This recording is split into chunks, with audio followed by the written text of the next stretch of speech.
작년엔 마스크 없어서 돈 주고도 못 샀던 마스크 대란. 최근엔 새로운 대란이 생겼다고 하는데요. 그 이름도 생소한 요소수 대란? 대체 그게 뭔데요? 요소수. 처음 들어보는 단어 같지만 운전자들한테는 꽤 익숙한데요. 요소수는 경유자동차에 주로 사용되는 액체입니다.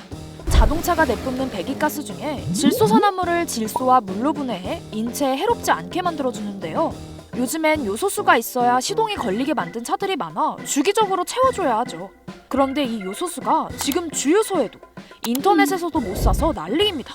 불과 몇 주 전까지만 해도 10리터에 10,000원 정도 했는데 최근엔 30,000원이 넘고 심지어 중고거래 사이트에선 10만 원에 판매되고 있습니다. 살 수 있는 수량을 제한하는 곳도 있고요. 이렇게까지 요소수 품귀 현상이 일어나고 있는 이유, 중국이 요소수의 원료인 요소 수출을 막고 있어서입니다. 우리나라는 요소 대부분을 중국에서 수입하고 있다고 해도 과언이 아닌데요.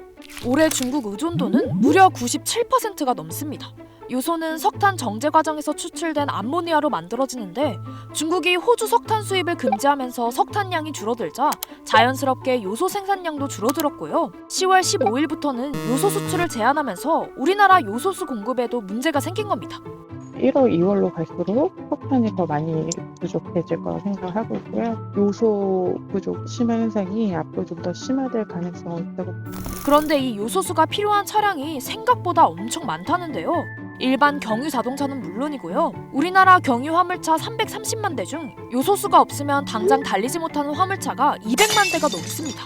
결국은 디젤 엔진이 들어간 자동차, 그중에 유로6 기준이 적용된 차에는 모두 들어가 있기 때문에 화물차만의 문제가 아니고 소방차라든지 레미콘 차량이라든지 이런 특수 차량들에도 분명히 적용되는 기술이다 보니까 2015년부터 유로6 엔진이 장착된 모든 경유 자동차에 요소수가 필요하다 보니 단순히 차량 운행을 못하는 것에 문제가 그치지 않는 겁니다.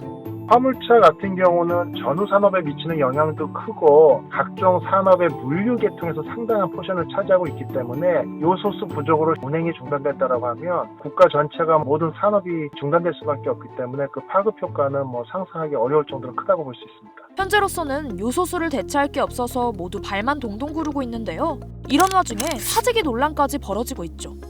요소수 수급 상황을 이용하여 폭리를 취할 목적으로 요소수를 매점하거나 판매를 기피하는 행위를 차단하기 위해 또 문제는 요소가 쓰이는 곳이 요소수뿐만이 아닌데요. 요소는 비료를 만드는 데도 사용돼서 농가들은 벌써 걱정이 이만저만이 아니라고 합니다. 정부는 인도네시아, 러시아 등 요소를 수입해올 다른 나라들을 찾고 있지만 인도네시아 역시 요소 수출을 금지하고 있고 러시아엔 지금 주문해도 내년에나 도착해서 언제 공급이 안정될지 예측할 수 없는 상황이라는데요. 중국과 호주의 무역 전쟁에서 비롯된 우리나라 요소수 대란. 앞으로는 또 어떤 일이 벌어질지 지켜봐야겠습니다.